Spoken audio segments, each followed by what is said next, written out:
বাংলাদেশে যত জালেমের ঘর ছিল এই আয়াতের সাথে মিলিয়ে আমি দেখেছি প্রত্যেকটাই মিলে যাচ্ছে। সর্বোচ্চ ঘর যেটা ধানমন্ডিতে আপনি তাকান, কত দাপট চলতো সেখানে, কত জাঁকজমক, অনেকে গিয়ে সোমা খেত আবেগে, অথচ 3 মাসের ব্যবধানে কালকে পেপারে দিয়েছে ও ঘরটা এখন উজাড় গৃহ, জনমানব শূন্য। 3 মাসে এমন অবস্থা।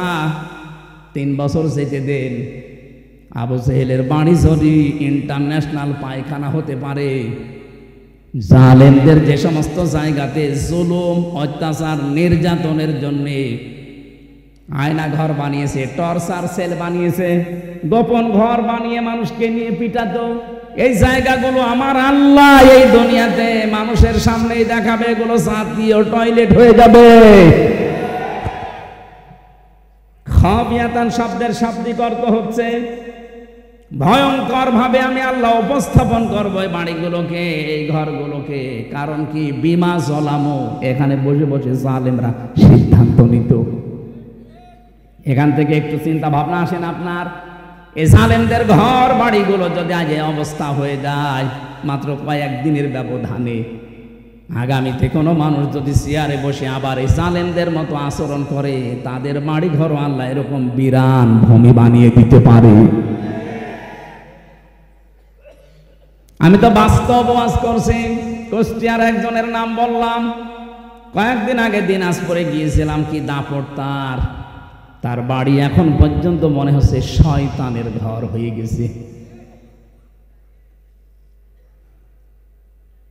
এই জন্য আমাদের শিক্ষা নেওয়া আজকে উচিত। অনেকে কিন্তু এখনো পর্যন্ত এ ধান্দায় আছে, আগে চেয়ারে বসি দেখেন কি করি। আপনি যদি আবার ওই জালেমদের মতো আরম্ভ করেন, আপনাকেও ইতিহাস নিন্দিত, ঘৃণিত, ওই হিটলারের মতো, চেঙ্গিস খানের মতো, বিশেষ করে যারা জালেম তাদেরকে যেভাবে চিহ্নিত করে রেখেছে ইতিহাস, আপনাকেও করে রাখবে। ইয়াজিদ, কি সুন্দর নাম, অথচ এই নামটাকে আল্লাহ ঘৃণিত করে দিয়েছে, গালি বানিয়ে দিয়েছে। কোন হিন্দুকে যদি বলেন ভাই ছেলে হয়েছে ইয়াজিদ রাখেন, ও বলবে ইয়ার কি করেন, ইয়াজিদ একটা নাম নাকি, ও তো একটা গালি, কথা বলেন না কেন? অথচ নামটা কত সুন্দর, ইয়াজিদ। এত সুন্দর নামকে যদি আল্লাহ জুলুম করার কারণে ঘৃণিত বানিয়ে দিতে পারে, আপনার নাম যতই সুন্দর হোক, যুগের আবর্তনে, কালের বিবর্তনে দেখবেন ইতিহাস আপনাকে ঘৃণিত করে দিয়েছে। এ দুনিয়ায় শয়তানও আপনার নাম রাখতে রাজি হবে না। এই জন্য থামেন, কারো জীবনে চলো জুলুম এসে না যায়। এই জন্য অবৈধ ইনকামের টাকা পয়সা ছাড়া এতদিন রেখে গেছেন, 2টা ক্ষতি হবে আপনার। কোরআনে কারিমের ব্যাখ্যা জানাচ্ছে, যারা অবৈধভাবে উপায় করেন, এই অবৈধ সম্পদ আল্লাহ আপনাকে ভোগ করতে দেবে না। দরবেশের কত টাকা আপনি জানেন? বাংলাদেশের শ্রেষ্ঠ ধনীর তালিকায় তার নাম, অথচ এখন জেলখানার মেঝের উপরে শুয়ে আছে। আমি যেভাবে মাটির উপরে শুয়ে থাকতাম সেইভাবে আছে। কি হইল তার এই টাকা পয়সা? এটা তো দুনিয়া গেল। আল্লাহ পাক বলেন সব চাইতে ভয়ঙ্কর কথা, যারা অবৈধভাবে দুনিয়া ইনকাম করবে, চর্ম চোখে দেখতে মনে হবে বিশাল কিছুর মালিক হয়ে গেছে, এ মানুষটা মরণের সঙ্গে সঙ্গে ঈমান নসিব হবে না, বেঈমান হয়ে মরবে। এর চাইতে আপনি কি চান? সম্পদগুলো ভোগ করতে পারলেন না, বেঈমান হয়ে মরে গেলেই তো শুরু হবে কবরে। ওই যে মুগুরের বাড়ি, একবার বাড়ি দেওয়ার সঙ্গে সঙ্গে 70 গজ নিচে চলে যাবেন, আবার নখ দিয়ে ফেরেশতারা টেনে তুলবে, আবার বাড়ি লাগাবে। কার জন্য কি করে গেলেন আপনি? আপনার ছেলের জন্য, মেয়ের জন্য, বর জন্য, মা বাবার জন্য করেছিলেন নাকি? মনে মনে ভাবতেন যে ঘুষের টাকা 20,000, 50,000, 1 লাখ নিলাম, আমার ছেলে মেয়ে বউ, আমার মা বাবা শান্তিতে থাকতে পারবে? পারবে। কিন্তু একটা বারের জন্য জিজ্ঞাসা করেন, 1 লাখ টাকা ঘুষ খেলে যে গোনাটা হয়েছে, এই পাপটা আপনার ওই মা বাবা নেবে কিনা? এমনকি যাদের জন্য সম্পদের পাহাড় তৈরি করে রাখলেন, আমার বাস্তব অভিজ্ঞতা আমি বলছি, এখানে আমরা যত মানুষ আছি, এই যে এই মানুষটা মনে করেন সম্পদের অবৈধ একেবারে বিশাল পাহাড় তৈরি করে মারা গেল, 200 বছর পরে যদি বগুড়াতে ফিরে আসে তখন তো আর এই মানুষগুলো পাবে না, পাবে? 200 বছর পরে আমাদের নাতির নাতির নাতি 3 প্রজন্মের পরে এক লোক আসবে, উনি যদিও সেই সময় এসে বলে এই বাড়ি কিন্তু আমার, ওই বাড়িতে আপনার 3 প্রজন্মের পরে যারা আসবে ঢুকতে দেবে? আপনি যতই পরিচয় দেন আমি কিন্তু তোর বাবার বাবার বাবা, বলবে কিসের বাবা? যদি থাকতে চান মসজিদের বারান্দায় গিয়ে থাকেন, এই বাড়িতে আপনাকে ঢুকতেও দেবে না। যদি যেতে না চান জুতা দিয়ে পিটাবে, এটাই বাস্তবতা। আর পুরা কোরআন শরীফের সামারাইজি এইটা। আমি পুরা কোরআন শরীফে আমি তাফসিরের উপরে অনার্স মাস্টার্স করেছি, আমি দেখেছি আল্লাহ এইটাই বোঝাতে চেয়েছেন, অমাল হায়াতুদ দুনিয়া ইল্লা মাতাউল গুরুর। ও হামসা, দুনিয়ার জীবনটা কিন্তু ধোঁকা। দুনিয়ার জীবন কি? তোমার মা বাবা ভালোবাসে ঠিক আছে, একটু কিছু করে দেখো ওই মা বাবার ভালোবাসা হারিয়ে যাবে। তোমার স্ত্রী ভালোবাসে ঠিক আছে, সন্তানাদি তোমারে ভালোবাসে, একটু উল্টা পাল্টা কিছু করে দেখো ভালোবাসা সব পালাবে। পৃথিবীর জমিনটায় ধোঁকা। যার জন্য যা করছেন বৈধটা না হয় অবৈধ হলে ওরাই আপনার বিপক্ষে কিয়ামতে জাহান্নামে দেওয়ার জন্য ব্যস্ত হয়ে পড়বে। ডাক দিয়ে বলবে ওয়াকালাল্লাযীনা কাফারু রব্বানা আরিনাল্লাযাইনি আযাল্লানা মিনাল জিন্নি ওয়াল ইনস লাহুম কুলুবুন লা ইয়াফকাহুনা বিহা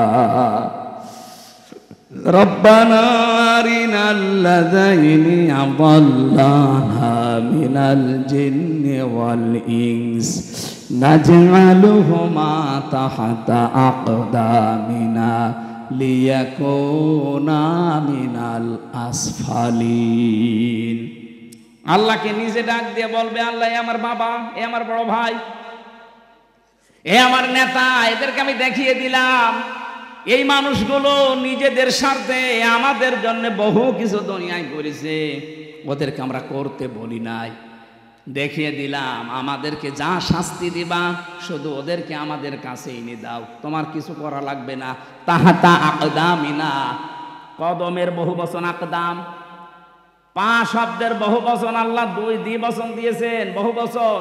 2 পায়ের নিচে ওদের মুখের ওপরে লাথি দিয়ে জাহান্নামের একেবারে নিচে দিয়ে ফেলবো। ওই সন্তান বলবে যে সন্তানকে 2 তলা বাড়ি বানাতে গিয়ে আপনি বৈধ অবৈধ দেখেননি, বাবা শাহজালাল সব হালাল। এরকম পাগল দেশে নেই, আছে মানে আমরা যেন পাগলামি আর না করি সামনে। সুতরাং ব্যাখ্যা যখন যেইটা করব কোরআনে কারিম দিয়ে, আমার দায়িত্ব হবে জীবিত মানুষদের সামনে সঠিক কথাগুলো তুলে ধরা। আর যারা জীবিত মানুষ শুনবে তাদের দায়িত্ব কি? না লিতো বাজ্জিনা লিন্নাস, আল্লাহ পাক বলেন ওয়ালা আল্লাহুম ইয়াতাফাক্কারুন। হে নবী, আপনার সামনে যারা এই কথাগুলো বুঝবে, শুনবে, অনুধাবন করবে, এরা যেন বাড়ি যেয়ে চিন্তা ভাবনা করে।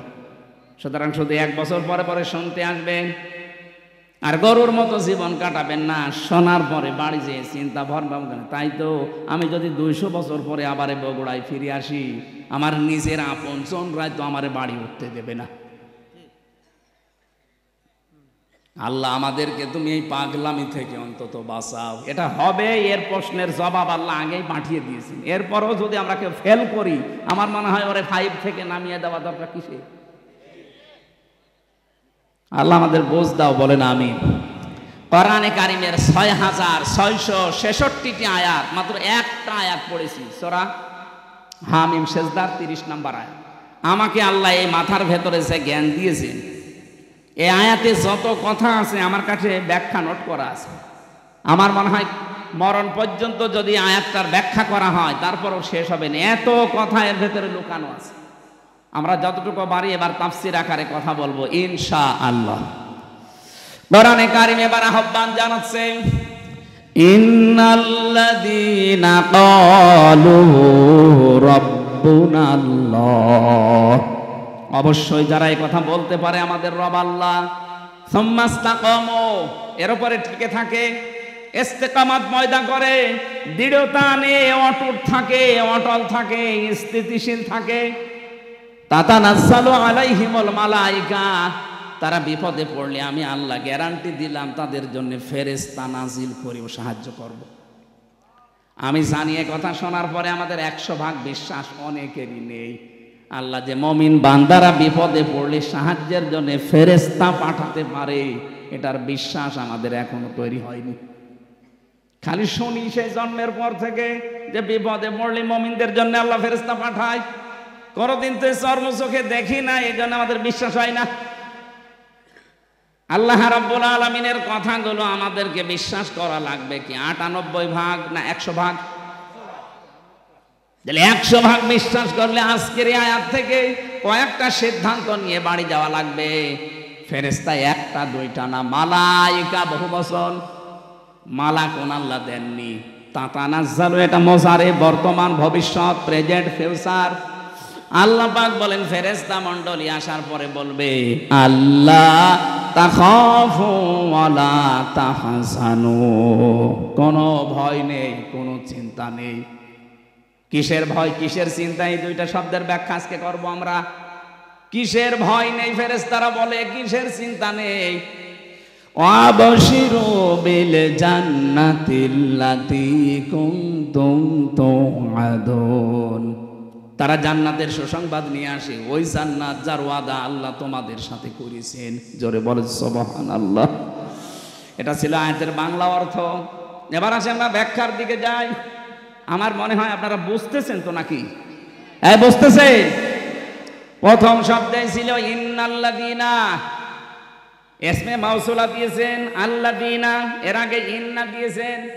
আল্লাহ যদি শুধু আল্লাযীনা দিয়ে শুরু করতেন তাও বাংলা অর্থ চলে আসতো, যে আল্লাযীনা ক্বালু রাব্বুনাল্লাহ, যারা বলে আমাদের রব আল্লাহ। আল্লাহ বলেন না, আমি গ্যারান্টি দিলাম ইন্নাল্লাযীনা।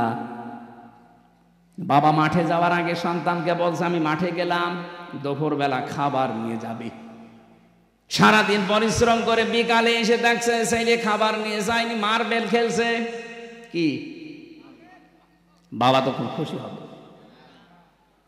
গরু মারা যে লাঠি আছে ওইটা দিয়ে পেটাবে আর বলবে বেটা তোরে আমি 100 বার বললাম খাবার নিয়ে যাবে, তারপরও তুই গেলি না। 100 বার বলেছি, কয়বার? আপনারা 100 বা একবারের ভেতরে 100 বারের গুরুত্ব ছিল। আল্লাহ কোন শব্দকে 100 বার বলার ইরাদা যদি করেন, অতবার না বলে একবারেই আয়াতের আগে শব্দের আগে ইন্না লাগিয়ে দেন। এখানে আল্লাহ শব্দ শুরুই করেছেন ইন্না দিয়ে। ইন্নাল্লাযীনা ক্বালু রাব্বুনাল্লাহ, নিশ্চয় যারা, অবশ্যই যারা এই কথা বলতে পারে আমার রব আল্লাহ। আমার রব বলে না রব্বুনাল্লাহ, আমাদের সবার রব আল্লাহ। এ কথা যারা গ্যারান্টি দিতে পারবে, সুম্মাস্তাকামু, আর এর উপরে টিকে থাকতে পারবে। এটা যে বাস্তবে কত কঠিন, আমি জেলে যাওয়ার পরে কিছুটা আঁচ পেয়েছি। মীর কাশেম আলীর নাম শুনেছেন, আমি নামটা ধরলাম এই কারণে, আমি উদ্বুদ্ধ করতে চাই। আল্লাহকে যারা রব বলার পরে টিকে থাকতে পারে, তাতানাজ্জালু আলাইহিমুল মালাইকা, আল্লাহ যে ফেরেশতা পাঠায় তাদের কাছে, এটা বাস্তব। ওনার মাত্র 3 ঘন্টা পরে ফাঁসি।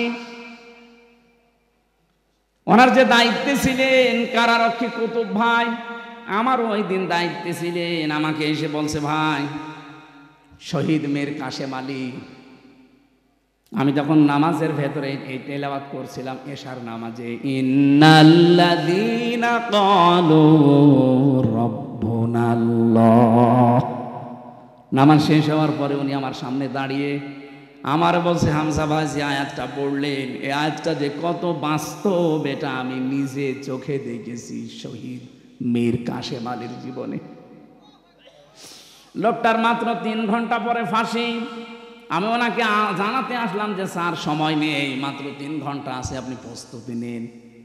আমারে বলছে কারারক্ষী ভাই এখনো 3 ঘন্টা, আমি 2 ঘন্টা ঘুমিয়ে গেলাম, আপনি 2 ঘন্টা পরে আমারে ডেকে দেবেন।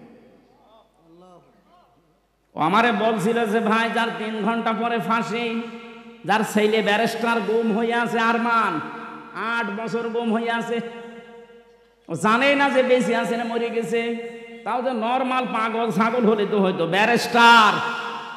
আর ছেলে চেহারা দেখেছেন, রাজপুত্রের মতো চেহারা, কত বড় শিক্ষিত একটা ছেলে, তার যে প্রপার্টিজ আছে, লক্ষ লক্ষ মানুষের কর্মসংস্থান বানিয়েছে, সেই উত্তরাধিকারে ছেলে, দু ছেলে গুম হয়ে আছে। তার মেয়ে লাইফ সাপোর্টে আছে, তার বউ। এরকম কঠিন মুহূর্তে মাত্র 3টা ঘন্টা পরে যার ফাঁসি হয়ে যাবে, তার দলীয় যে লোকজন, লক্ষ লক্ষ মানুষ পালিয়ে বেড়াচ্ছে, হাজার হাজার মানুষ জেল খাটতেছে। কথা বলে না কেন? অথচ সেই লোকটা দেখলাম 2 ঘন্টা ঘুমিয়ে 2 ঘন্টা পরে উঠে বলছে,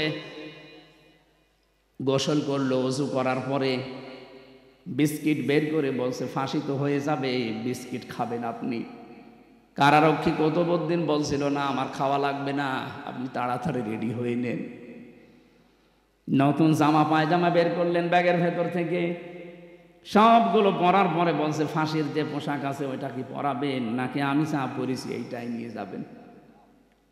ওনার লুঙ্গি পরা ছিল, দেখলাম লুঙ্গি ভিজা ছিল, নাড়ি দিলেন, বললেন এইটা আমার ফাঁসি হয়ে গেলে আর একটা কয়েদিকে দিয়ে দেবেন, সে জীবনে পরতে পারবে। সুন্দর জামা কাপড়, পায়জামা পরলেন নিজে, পাঞ্জাবি গায়ে দিলেন। আমারে বলছে, আর কয় মিনিট বাকি আছে, শাহজাহান জল্লাদকে ডাক দেন, চলেন আমরা যাই। মনে হচ্ছে শ্বশুর বাড়ি যাবে। আপনি বাস্তবে শুনতে যত সহজ মনে হচ্ছে, ওই জায়গায় থাকলেও অত সহজ না।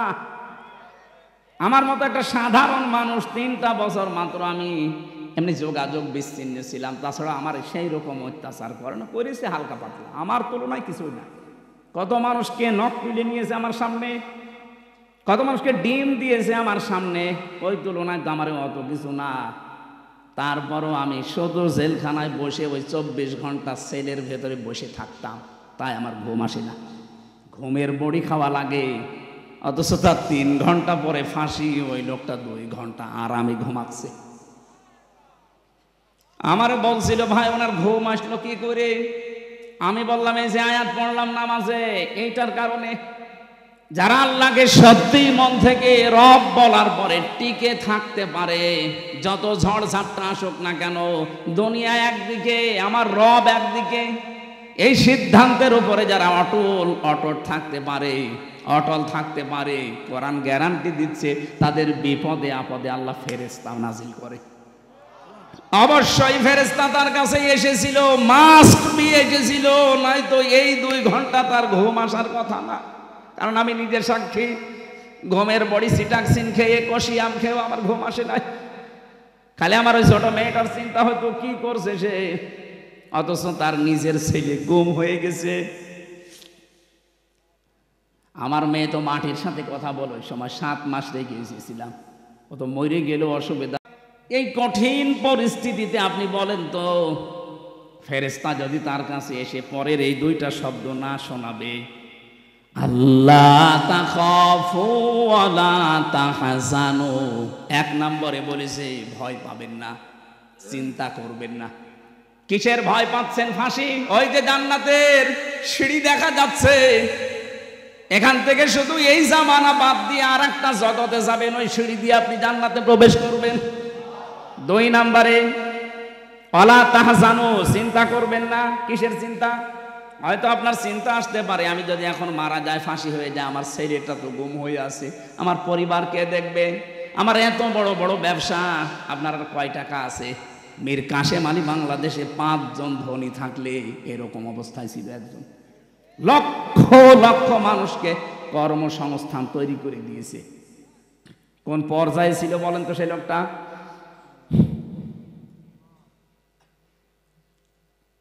যার শুধু হাতের এরকম ইশারা দিলে লক্ষ লক্ষ মানুষ ওঠে বসে। আমার কথা তো ছাগলও শোনে না। মুরগি যে বলা হয়, মুরগি ধান খাস না, মুরগি আরো চোরে চোরে খায়। আর তার কি ক্ষমতা আল্লাহ দিয়েছিলেন, পাওয়ার দিয়েছিলেন সারা বাংলাদেশে না, সারা পৃথিবীতে। মুসলিম বিশ্বে তার একটা নাম ছিল আলাদা। আমি কতগুলো মুসলমান দেশ ঘুরে আসলাম, এই দেশে কয়েকজনকে অনেকেই চেনে, তার ভেতরে মীর কাশেম আলী একজন। বহু মানুষের কর্মসংস্থান বানিয়েছে, তাও জায়েজ ভাবে, আরাম ভাবে না। এই মানুষটাকে ফেরেশতারা হয়তো এই কথা বলেছিল, আমি তাফসিরে পড়েছি, এইভাবেই লেখা আছে। ফেরেশতারা বলে চিন্তা করবেন না, আপনার দলীয় লোকজন পালিয়ে বেড়াচ্ছে, জেলখানায় আছে, আপনার স্ত্রী অসুস্থ, ছেলে গুম হয়ে আছে, ব্যবসা প্রতিষ্ঠানগুলো সব সরকার হাতছাড়া করে নিচ্ছে, কোনো চিন্তা নেই, ভয় নেই, এগুলোর সব দায়িত্ব আল্লাহ নিজে নেবে। এই কথাটা কানের কাছে যখন ফেরেশতারা বলে তখন তার ঘুম আসে, তাছাড়া ঘুম আসা সম্ভব না। ফেরেশতারা এসে তার সামনে জান্নাতটা তুলে ধরে, যেমন হযরতে আসিয়ার সামনে জান্নাত তুলে ধরেছিল ফেরেশতারা, তিনি যখন ঈমানের পরীক্ষা দিচ্ছিলেন। ইয ক্বালাত রাব্বি ইবনি লি ইনদাকা বাইতান ফিল জান্নাতি ওয়া নাজ্জিনি মিন ফিরআউনা ওয়া আমালিহি ওয়া নাজ্জিনি মিনাল কওমিজ যালিমিন। সম্মানিত মা বোন যারা এসেছেন, এই আয়াতে আপনাদের দুইটা শিক্ষা আছে।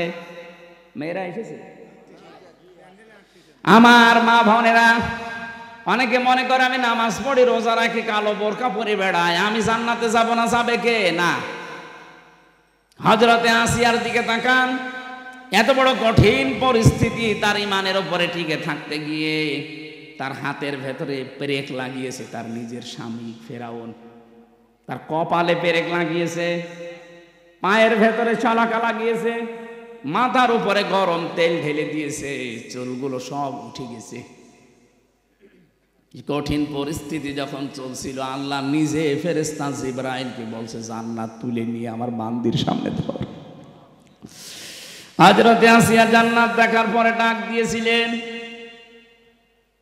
হে ফেরেশতা জিবরাইল, জান্নাত আল্লাহ পাঠিয়েছে, আল্লাহকে একটু বলেন উনি যেখানে আছে ওই জায়গায় যেন একটা ঘর আমার জন্য আলাদা বানিয়ে রাখে, ওই ঘরে বসে বসে 24 ঘন্টা আমি আল্লাহকে সব সময় দেখতে চাই। এক নম্বরে তিনি কি ঈমানের পরীক্ষায় কি কথা বললেন, দ্বিতীয় নম্বরের কথাটা মেয়েদের জন্য বলার জন্য আমি আয়াতটা পড়লাম। হযরতে আসিয়া বলেছিলেন, রব্বি নাজ্জিনি মিন ফিরআউনা ওয়া আমালিহি ওয়া নাজ্জিনি মিনাল কওমিজ যালিমিন। দুই জায়গায় এক আলিফ করে টান আছে।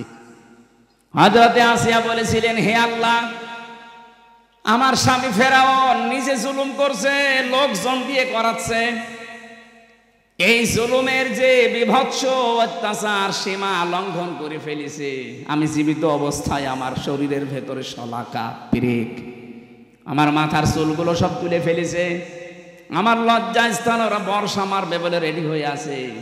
এ কঠিন পরিস্থিতি দেখে তুমি যেন রেগে যেও না, তুমি আমাকে বাঁচাও অন্তত এই জুলুম থেকে, আমার স্বামীর অত্যাচার থেকে, আর যাদেরকে দিয়ে অত্যাচার করায় তাদের অত্যাচার থেকে তুমি আমাকে বাঁচাও, কিন্তু তুমি আমার স্বামীর উপরে গজব দিও না।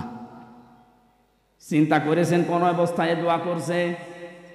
এত বড় কঠিন ভয়ঙ্কর অত্যাচার জুলুম নির্যাতনের পরও তিনি স্বামীর জন্য বরদোয়া করেননি। হ্যাঁ, বলেছিলেন তুমি আমাকে স্বামীর অত্যাচার থেকে বাঁচাও, আমার স্বামীর উপরে তুমি অত্যাচার করো না। আর আপনি একটা সাবান কম হলে বদদোয়া দেন, এক কথা বলছেন।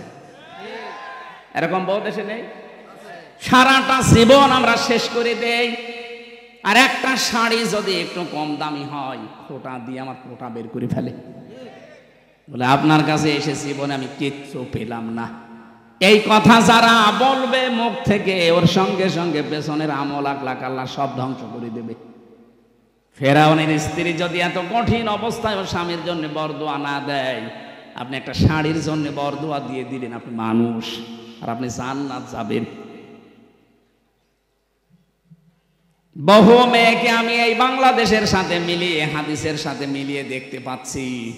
বিশ্বনবী বলেন, আমি মেরাজে যখন গেলাম দেখলাম অধিকাংশ মেয়েরা জাহান্নামের আগুনে। ফেরেশতারে জিজ্ঞাসা করলাম কেন? ফেরেশতারা বলেছিল দুইটা কারণে। এক নম্বরে তারা স্বামীর কুফরি করে। স্বামীর কুফরি মানে স্বামীর নাশকরি করে, সব কিছু একটা মানুষ দেয়, হঠাৎ একটু কিছু কম পড়ে গেলে তখন না শুকরিয়া করে, উল্টা পাল্টা কথা স্বামীকে বলে ওর মন খারাপ করে দেয়। এরকম বউ আছে কার? হাত তোলেন তো। একজু আপনি এই ক্যামেরার সামনে এসে হাত তুলে দেখান, আপনার বউ দেখো আজকে আপনার ঘরে ঢোকা বন্ধ করে দেবে। না, আমি হাসির খোরাকি দেইনি। এই লোকটা তো লজ্জা শরম ত্যাগ করে হাত তুলেছে, আর আমরা হাত তুলতে পারছি না তাই, কারণ ক্যামেরা সব আমার দিকে ঘোরানো, আমি তুললে তো আরো ঝামেলা। সম্মানিত মা বোনেরা, না হচ্ছে না। এখানে বহু স্বামী অবস্থায় আছে, পুরুষ নির্যাতনকারী নারী যেমন আছে, নারী নির্যাতনকারী পুরুষও আছে। বাংলাদেশে নারী নির্যাতনকারী পুরুষের বিরুদ্ধে মামলা হয়, পুরুষ নির্যাতনকারী নারীর বিরুদ্ধে কোনো মামলা নেই। অন্তত আর যাই হোক, চাচা এরশাদ তো ছিল, এই আইনটা তো পাস করতে বাধ্য। কথা বলে না কেন? চাচা এরশাদ যদি পাস করে যেত যে পুরুষ নির্যাতন করলে তাদের বিরুদ্ধেও মামলা হবে, তাহলে আমার মনে হয় আমরা অনেকে আজ পরিবারে জান্নাতে থাকতাম। কি যে অবস্থায় আছে আমরা বলতেও পারি না, সইতেও পারি। অথচ মেয়েরা যদি মনটা একটু উদার করে, পরিবারটা একটা জান্নাত হয়ে যায়। খাদিজাতুল কুবরার জন্য আল্লাহ জান্নাতে আলাদা একটা ঘর বানিয়ে রাখবে। ওই ঘরটা হবে নয়েজ মুক্ত, আওয়াজ মুক্ত। কেন? নবীজি যখন বাইরের কোলাহল পরিবেশপূর্ণ দেখে আসতেন, বাড়িতে বাইরে দাওয়াতি কাজ করে ঝামেলার শেষ নেই, এক একজনের এক এক কথা, উল্টা পাল্টা কথা শুনে যখন বাড়িতে আসতেন, বাড়িতে প্রবেশ করার সঙ্গে সঙ্গে ঘরটা আওয়াজ মুক্ত করে ফেলতেন, নিস্তব্ধ, একেবারে শান্ত, নির্মল করে দিতেন হযরতে খাদিজা স্বামীর জন্য। আপনি স্ত্রী হিসাবে এরকম একটা ঘর স্বামীকে উপহার দিতে পারেন না? যত রোদে পুড়ে বিভিন্ন মানুষের সাথে তর্ক করে, ব্যবসা বাণিজ্য করে, চাকরি বাকরি করে, মাথার ঘাম পায়ে ফেলে বাড়িতে আসতেছে, অন্তত ঘরটা ওর জন্য একটু শান্ত করে রাখে না? বাড়িতে আসলে আপনার শুরু হয় উল্টাপাল্টা কথা। আপনার জন্য জান্নাতে এরকম আলাদা ঘর বানানো দূরের কথা, স্বামীকে যারা এরকম মানসিক কষ্টে রাখে তার জন্য আল্লাহ জাহান্নামে একটা ঘর বানিয়ে রাখবে। খালি নামাজ পড়ে রোজা করি আর কালো বোরকা পরে মনে করছে আমি আল্লাহর ওলি হয়ে গেছি। আমি মীর কাশেম আলীর কথা কেন বললাম? কারণ আমি নিজে দেখেছি, নিজে শুনেছি, বাস্তব আমি নিজে উপলব্ধি করে এসেছি জায়গাটা। এই জন্য বললাম, আমরা যারা আজ আল্লাহকে রব বলার পরে সত্যি আমরা টিকে থাকতে পারি, তাদেরও কিন্তু একটা আলাদা অনির্বচন সুখ আল্লাহ তাদেরকে দান করে। শব্দটা কি বললাম? অনির্বচন সুখ। যারা বাংলা পড়ে, শব্দটা এত ভয়ঙ্কর শব্দ। বাচ্চারা যখন দেখবেন এই ছোট ছোট পাখির বাচ্চা, মুরগির বাচ্চা, সিল যখন ছো মারবে এই ভয়ে মা পাখিটা নিজের ডানাকে এভাবে বিছিয়ে দেয়, এরপরে ডাউন করে ফেলে। কি ডাউন করে এভাবে, এরপরে ফল করে দেয়। কোরআনে কারিমে আল্লাহ এই শব্দটা দিয়েছেন, আখফিদ লাহুমা জানাহাদ-দুল্লি মিনার রাহমা। তোর ডানাকে এভাবে ডাউন কর, এরপরে ফল করে দে। পাখির উদাহরণ আল্লাহ এখানে দিয়েছেন। পাখিটা যখন নিজের বাচ্চাগুলোকে এভাবে ডানা ডাউন করে ফল করে দেয়, বাচ্চাগুলো নিচে যাওয়ার পরে পর যখন লেগে যায়, একটার সাথে আর একটা পর লাগে, এত মোলায়েম হয়, এত সফট হয়, এত কোমল হয়, এত সুন্দর লাগে ওই নিচের জায়গাটা। বাচ্চারা নিচে বসে বসে একটা কিচির মিচির আওয়াজ করে। বাংলাতে এই শব্দটাই বলা হয় অনির্বচন সুখ। আল্লাহ পাক বলেন, এই মানুষগুলো আল্লাহকে রব বলার পরে যদি সত্যি টিকে থাকতে পারে, ওর মনের ভেতরে একটা অনির্বচন সুখ আমার পক্ষ থেকে আমি আল্লাহ দান করি। আমরা কিন্তু এখনো পর্যন্ত ওইটা পাইনি। পেয়েছি না? পাইনি। আমরা যারা পুরুষ মানুষ আছি, আমাদেরকে যদি পবিত্র করতে হয় নিজের নফসকে, নিজের শরীরটাকে যদি পবিত্র রাখতে হয়, দুইটা ঔষধ আল্লাহ মেয়েদের ব্যাপারে আমাদেরকে দিয়েছেন। কুল্লিল মুমিনিনা ইয়াগুদ্দু মিন আবসারিহিম ওয়াহফাযু ফুরুজাহুম যালিকা আযকা লাহুম ইন্নাল্লাহা খাবীরুম বিমা ইয়াসনাউন। সূরা নূর 18 নম্বর পারা 12 নম্বর পৃষ্ঠা 7 নম্বর লাইনে 30 নম্বর আয়াতে আছে। আল্লাহ বলেন, হে মুমিন নারীরা, মুমিন পুরুষেরা, মহিলা যারা আছে, বেগানা মেয়ে লোক দেখলেই চক্ষুকে নিম্নগামী করবা আর লজ্জা স্থানের হেফাজত করবা। এই দুইটা যদি করতে পারো, এটা তোমাদের জীবন পবিত্র করে রাখবে। আজ হাজারো মানুষের চোখ ঠিক নেই। চোখের এই গুনার কারণে আমরা অনেকেই জাহান্নামের দিকে এগিয়ে যাচ্ছি। 2 নাম্বার, আমাদের লজ্জা স্থান ঠিক নেই। এখানে যেটা ব্যবহার করা দরকার সেই জায়গায় না দিয়ে অন্য জায়গায় ব্যবহার করে। কথা বলেন ঠিক কিনা?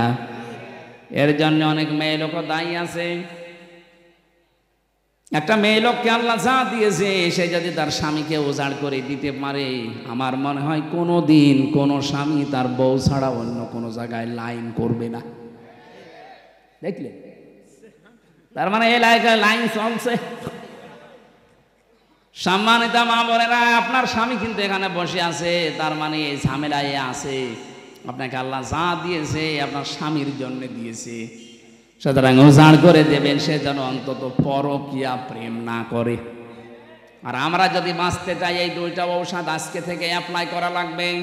বেগানা মেয়ে লোক দেখলে চোখ নিম্নগামী করবেন, কষ্ট হলেও নিজের লজ্জা স্থানকে হেফাজত করে রাখবেন। মাত্র 15 দিনে আমল করে দেখেন, নিজের স্ত্রীকে রাজরানী মনে হবে নিজের কাছে।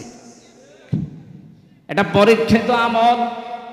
আল্লাহ পাক বলেন, চোখের আর লজ্জা স্থানের হেফাজত করতে পারলে আমি আল্লাহ নিজে তার অনির্বচন সুখ দেওয়ার জন্য নিজে জামিনদার হয়ে যায়। জোরে বলেন সুবহানাল্লাহ। যে পর্যন্ত এসেছিলাম, এবার আসেন আমরা দ্বিতীয় শব্দের ব্যাখ্যায় যাচ্ছি। আমরা যারা বলতে পারি আমাদের রব আল্লাহ, শব্দটা কি শুরু করলেন? আল্লাহ রব। আল্লাহর 5000 নাম আছে, তার ভেতরে প্রথম নাম দিলেন আল্লাহ রব। কি দিয়েছে বলেন? রব কাকে বলে?